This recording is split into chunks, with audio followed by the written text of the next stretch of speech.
Hey guys, সকলকে জানাই স্বাগতম রান্নার ডায়েরিতে। এখানে আমি শেয়ার করি সহজ আর মজাদার সব রেসিপি, যেখানে প্রতিটি পদে থাকে স্বাদের সাথে একটু ভালোবাসা। চলুন একসাথে রান্নার ডায়েরি পাতায় পাতায় লিখি নতুন গল্প। তো আজ আমি বানাতে চলেছি সুজির পুলি পিঠা। তার জন্য এখানে আমি কিছুটা নারকেল কোড়া, 1 বাটি সুজি আর 1 বাটি চিনি নিয়েছি। আপনারা সকলে শেষ অবধি থাকুন এবং আমার রান্নাটা দেখুন। আমি এখানে জল নিয়ে নিয়েছি 2 কাপ, কারণ আমি 1 বাটি মতো সুজি নিয়েছি। আর আমি সুজি দিয়ে এটার ডো বানিয়ে নেব, যেটার জন্য আমার প্রয়োজন হবে অল্প কিছু জল। তাই আমি জলে সুজিটা ঢেলে দিলাম। সুজিটা ভালোভাবে কিছুক্ষণ নাড়ার পরে তৈরি হয়ে যাবে আমার ডো।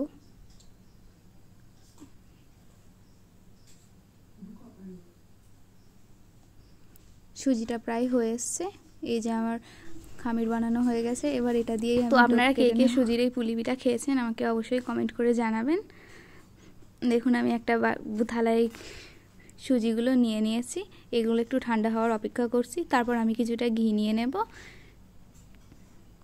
তারপর এগুলো ভালোভাবে মাখিয়ে নেব।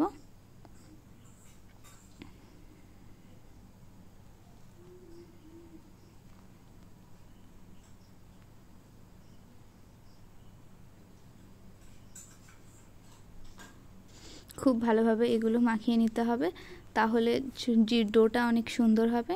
দেখুন এটা কত মসৃণ আর কত সফট হয়েছে, দেখেই অনেক ভালো লাগছে। তারপর আমি কড়াই নিয়ে নিয়েছি এই নারকেল কোড়াগুলো, যেগুলোতে আমি অল্প কিছু চিনি মিশিয়ে নিচ্ছি। আর তার সাথে দিয়ে দেব একটু গুড়, তাহলে কালারটা অনেক সুন্দর লাগে দেখতে। এটা একটু নেড়েচেড়ে কিছুক্ষণ ভেজে নেওয়ার পরেই তৈরি হয়ে যাবে আমার পুরে ভরা এই সুজির পুলি পিঠা। খেতে আমি আশা করছি খুবই লবঙ্গ দিয়ে দিলাম তার মধ্যে। আমি এই যে দেখুন আমার পুরটা তৈরি হয়ে গেছে, কালারটা দেখতে কত সুন্দর লাগছে।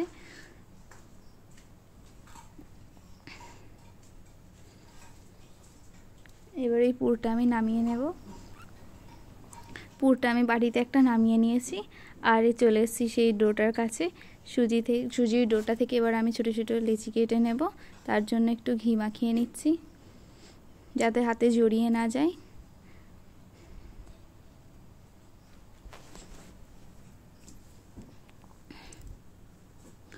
আমি গোল গোল করে লেচি কেটে নিচ্ছি, কারণ আমি যে আজকে সুজির পুলি পিঠা বানাবো সেটার শেপটা হবে গোল। গোল গোল করে কেটে নেওয়ার পর আমি মাঝখানটা ফাঁকা করে নিচ্ছি, কারণ এর মধ্যে আমি নারকেলের পুলি পিঠা বানাবো দেব। চামচে করে কিছুটা পুর নিয়ে আমি লেচির মধ্যে ভরে নিচ্ছি। কালারটা দেখতেও কিন্তু অসাধারণ লাগছে। এবার আমি এটাকে ভালোভাবে মুড়ে নেব। এটা মোড়া একটু অসুবিধাজনক ছিল, কিন্তু কি করা যাবে। দেখুন আমি আস্তে আস্তে এটা ঠিক করে নিয়েছি। ব্যাস এইভাবেই তৈরি আমার পুলি পিঠা। দেখুন কত সুন্দর গোল গোল হয়েছে। আমি আরও একটা বানিয়ে দেখাচ্ছি আপনাদেরকে। আপনারা যদি বাড়িতে এই পুলি পিঠা ট্রাই করেন কেউ প্রথমবার, তাহলে আপনারা আপনাদের ইচ্ছা মতো অনেক রকম শেপ দিয়ে করতে পারেন। গোলই যে করতে হবে এমন কোনো মানে নেই। দেখুন আমি আবারও একটা বানিয়ে নিয়েছি। এইভাবে আমি সবকটা বানিয়ে নিলাম। দেখতে কত সুন্দর হয়েছে, সাদা সাদা গোল গোল।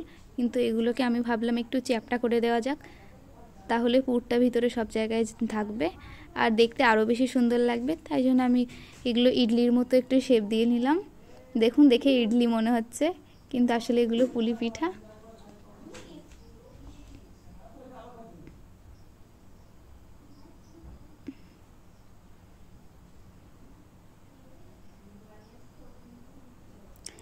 এবার আমি কড়াই কিছুটা দুধ নিয়ে নিয়েছি। দুধটা কিছুক্ষণ জাল দিয়ে নিয়েছি। কিছুক্ষণ জাল হওয়ার পরে দুধটা অনেকটাই গাঢ় হয়ে আছে।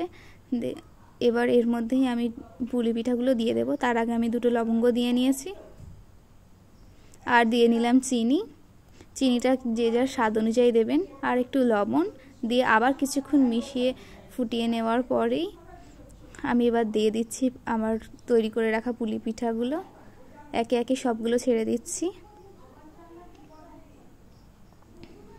দুধটা অনেকটা গাঢ় হয়ে যায় আর দেখতেও ভালো লাগে। এবার কিছুক্ষণ তো কাস্টার্ড দেওয়ার পর আরো কিছুক্ষণ ফুটিয়ে নেওয়ার পরেই আমার তৈরি হয়ে গেল, ফুলতে শুরু করেছে এগুলো। দেখুন আমি এটা প্লেটে আমি একটা বাটিতে কিছুটা কাস্টার্ড পাউডার গুলে নিয়ে এই পিঠার মধ্যে দিয়ে দেবো, যেটাতে কালারও অনেক সুন্দর আসে। আর যেটা দেওয়ার অ্যাকচুয়াল উদ্দেশ্য হচ্ছে একটু দুধটা ঘন হওয়া। এটা দিলে হবে। দেখুন একে একে আমি সবগুলো সাজিয়ে নিয়েছি, কতটা সুন্দর লাগছে দেখতে। আর আশা করছি আমার এই পুলি পিঠার রেসিপি আপনাদের সকলের ভালো লেগেছে। আমি এগুলোর উপর কিছুটা ড্রাই ফ্রুটস ছড়িয়ে দিচ্ছি, যার জন্য দেখতে আরও সুন্দর লাগবে। তো এই যে ছিল আজকে আমার রেসিপি পুলি পিঠা। আপনাদের কেমন লাগলো আপনারা সকলে অবশ্যই কমেন্টে জানাবেন এবং বাড়িতে একবার অবশ্যই ট্রাই করবেন। Tata, by.